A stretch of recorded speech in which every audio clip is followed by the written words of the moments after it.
Welcome back, guys. These guys did it to me again and started talking about something, and I thought of food, and I got all hungry because that's what I do, so thank you, too. You're welcome. We're back with Navonte Demison, Frank Lomas, and our co-host of the day, Izzak Olejnik, sophomore over BHS. You're not as annoying as I am, and it's upsetting me. You need to butt in more. Open up a little bit. Yeah, well. open up. Stop being mature. Okay. Stop acting older than somebody that's 20 years older than you, okay, bud? Thank you very much. I appreciate that. While we have these guys in, let's go over quickly what happened on Saturday. They weren't the only ones to place. Jaden Abbas. Let's go ahead and show the video of Jaden while we're talking about this, John, if we could. It's Justin Mejia, who beat Jaden Abbas in the state finals at 120 pounds. Jaden, just a freshman over at Frontier, finished second in the state, losing to a guy who's won state now 3 times in a row from Clovis High. Clovis obviously took second behind Buchanan for the state title. Another BHS wrestler, Sam Loera, took 7th place at 160. Adrian Godinez out of Foothill took 5th at 195 pounds. Antonio, and then Jared Snyder, 285-pounder from Frontier, kind of got robbed of a chance for a state title, took 3rd. We'll talk about that in just a little bit. And then Antonio Gutierrez out of Golden Valley at 170, Nora Rodriguez out of BHS at 182, and Bubba Varela out of Indy at 285, all wrestled on Saturday, but were eliminated before the place matches. Frank, Andy, you guys watch this. I don't know. Obviously, Navonte, you weren't really thinking about this at the time, but Frank, be able to, see this final. Yeah. This match, you kind of watch. Obviously, you're very kind of intrigued to see how the young freshman does against somebody that's as decorated as Mejia is. Tough moment for him here. He can't really get up out of the position, and then Mejia is able to talk about this move for me, Frank, if you don't mind. They wrestled 3 times, and I was sitting back watching, and Jaden's taken him down a couple times. I've watched Jaden a lot throughout his career. I've watched him at Fargo. He wrestled at Fargo in Ohio. He shouldn't have. I don't think he should have rolled on his back necessarily, but he gives I don't know if we want to bring this up, by the way, but you guys could talk about it. Oh yeah. Not a huge fan of that. I understand that this is a moment that you can be a little boisterous and enjoy the moment a little bit, but like Izzak said, he's done it before. I mean, Jaden went out there and fought hard. Jaden's wrestled him a couple times, took him down, right. and he showed that he can wrestle with those good kids on their feet. He can do it. It's just got unfortunate right there, and I know Jaden's a good wrestler, and he'll be back for sure. Yep. What people don't seem to realize, the wrestling season never really ends for you guys. Frank, you're going to take them halfway across the world. Can you tell us a little bit more about this? Coach Varner and myself, and I think how many of us? 5. How many? There's a few on the team. We're going to end up going to Mongolia in June. Coach Varner back when the World Cup was here, I think last year in LA last year, Coach Varner had an opportunity to host the Mongolians, and a lot of his other parents host Mongolians, and they went and practiced at Cal State, rolled around, had an open room because they were about to wrestle. And I don't know how it got brought up, but we were like, hey, maybe we should go to Mongolia next summer. Hey, let's wrestle just there. And get on a plane, go halfway across the world. Sure, so we're going to be able to go and wrestle, and we're going to visit a prison, and and just. What are you, Johnny Cash? It's an athletes in action thing, okay. And we're going to be able to spread the word as much as we can and help out there too as we wrestle. Yeah. Navonte, what do you think about this moment, being able to do it? It's gonna be fun. Yeah. They're gonna be able to travel. They're gonna be able to experience what it's like living Once in a lifetime. There we go. Oh, look, he speaks. Holy cow! Hopefully, he doesn't get mistaken as a Mongolian there and gets left. Izzak. Hopefully, you don't eat too much too, because like we were talking with Andy, it's Mongolian barbecue. In college, Mongolian barbecue was the greatest way to make $9 last as far as possible, because it's kind of I don't know if you guys have ever eaten it, but it's like a buffet style, and you start with the noodles, which I don't recommend, and then you go through all the vegetables and meats, and then they've got like 16 different sauces, and they actually give you like little ideas, what sauces to mix with other ones that make it really good, and then you hand it to these guys, and they take this big round hot plate, and they're basically just taking this big like 3-foot stick, and they're just moving it around on the hot plate as it cooks up the meat and the vegetables, and you get it out, and it's just this big bowl of however size. Andy, you know what I'm talking about. And the thing is that I learned in college the best way to do it because noodles, they're soft and airy and they take up a bunch of room. You go get everything else first, and then at the end, then you dump the noodles on top and you hand it to them like this. And you give it to them, and you get as much as you want. And I'd eat like 3-4 meals out of that for $9. It was awesome. So, all right, there's my little rant about food. Navonte, can you kind of talk about, this season as a whole for you guys and kind of how it kind of all progressed to this unbelievable moment for you? Kind of started off good when I made the finals Ironman and stuff. And then when that was in late October, right? Yeah. And then when I lost in the finals there, I was kind of devastated because once again, I made it to the big stage of that tournament and then lost. But it kind of, once I bumped up to 38s, it kind of started slowly.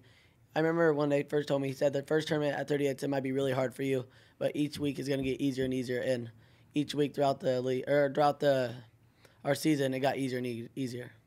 Izzak, for you, how did this season progress? Because obviously for you, I mean, there's very few guys that start at 106 and stay at 106. And here now you're 2 years into that weight class. Kind of talk about your sophomore year. This year I felt like it flew by, and also at Ironman I was one match away from placing. So I mean, I was pretty devastated there too because, one match away at any tournament, one match away is just not a good match to lose. But moving on in the season is just been hard work moving forward and paid off at state. So hopefully not a third year at 106 though. Yeah. You're not going to pull I'm trying to think of another guy that did. Isaac Blackburn, when he was at Del Oro, was 4 years at 106. Mm-hmm. Johnson Meyer. Yeah, I mean. Johnson Meyer. Very few guys. Blackburn, I think, is at Cal Poly now. He's at Poly, yeah. Yeah. So, there was something you guys saw them this year, right? Because did you guys wrestle at Poly this year? No, that was last year. That was last year, yeah. Yeah. Frank, can you kind of just put this year in perspective for you guys? It does seem like it goes by really fast. Like he said, we've been all over the place with not just these two, but the most of our team. We start. I mean, like we said, we're going to Iowa in April. We'll be going to Mongolia. We'll be going to Fargo. We'll be going maybe some type of Ironman. Maybe. It all sounds really cold, man. Why can't wrestling go to Miami? Yeah. Go to Cancun. Go to Hawaii. Yeah. Why do you guys have to go to North Dakota and Iowa? In the summer, it's horrible too. Oh, it's horrible in the summer. Very humid. But we travel all those things just for this moment, just for this season, just to experience what he did on the state meet.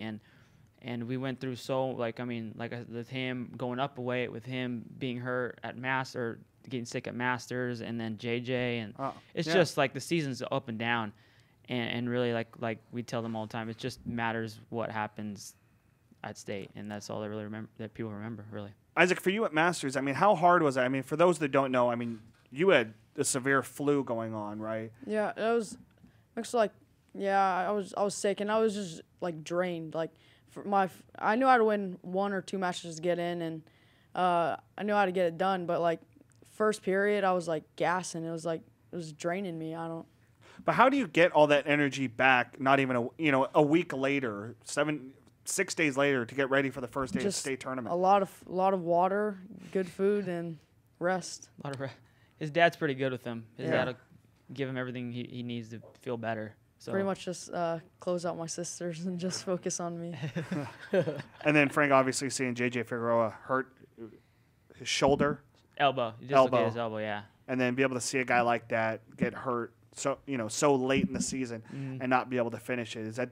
How devastating is that for you as a coach to see that? It was hard.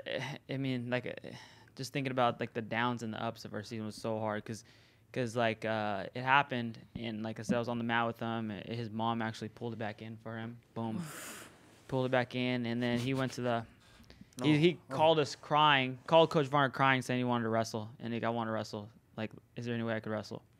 Well, he had to go get an X-ray. Just couldn't get back in time, and there was no possible way he would have been able to wrestle. He can't even straighten it still. You all right? Yeah, I'm good. You're just thinking about that? Yeah. It's sad. It was very sad. And it's hard seeing him watch that state tournament because you can tell he's just. I keep thinking about what my cousin was telling me about Kobe what's Kobe's last name? He's now the athletic director at Clovis North. He wrestled at Clovis West. His senior year back in '87, he just snapped his arm right in half on the mat. He went and laid it down. He just snapped it right in half. My cousin was on the '89 Clovis West team that won state, and he said he was from here to Frank, and he just went, oh no. And when you see moments like that, it's just it's not good for anybody involved. So I mean, it's a tough situation. Obviously, he's going to make a full recovery. Yeah. Is he going to travel with you guys to Mongolia and all that kind of stuff? Yeah, he'll be going to Mongolia with us. He starts therapy pretty soon. I'm not sure when it was. I think he says within a week or something. But he can't very straighten it all the way or bend it all the way. But he's always trying to wrestle us, and so it's like. Just relax, man. You got a couple more weeks. Trust me, I know. It takes a while to go through therapy and get everything right. Trust me. He probably won't be able to wrestle till Mongolia. Yeah. But he'll be coming with us and just for the experience and be able to see what's going on. Because Ricky and Sam actually dislocated their elbows, both of them, same tournament, in April. And they were able to wrestle by the start of season. So you guys are ready for 2016 season to start. I'd be remiss if I didn't remind everybody that how special this is for Navonte winning a state title. It's the first one from anybody in Kern County. Last one was Bryce Hammond winning in 2010 and 2011. Obviously, everybody knows how great that Bryce has done at Cal State. Frank, for you guys, I mean, how much do you kind of just relish in this moment? We got about a minute left. Just talk about how you kind of take this as a program to kind of showcase what he has now done. Yeah, it's hard. It's hard not to live in this moment. We should probably just relax and take it in as much as we can right now. But we just we'll soak it in as much as we can, and then we'll look on to our next competition, see where we got to get better, and build on that, build on him, build on Izzak, build on Sam, build on everyone else on our team, and like I said, just get better for the state tournament next year. Co-host, about 10 seconds. Give us kind of what you expect out of the team next year. Everyone's hopefully just a healthy season, and just looking forward to the state meet and already. Navonte, one last thing. Just here you are. Congratulations. Obviously, like we said, 138. Just one last thought. Going into next season? Yeah. Just hopefully we can keep everybody healthy and just keep it going through March. All right. Right on, guys. Navonte Demison, thanks for showing up. Frank Loera. Izzak Olejnik, my co-host of the day. I love it. Thank you, guys. Navonte, once again, congratulations to you winning the 138-pound state title. We'll be right back. Zach will be on the phone, and then we'll have Liberty track and field coach Ryan Renz in studio as he gets ready for the current invite. We'll be back in just a few. See you guys then.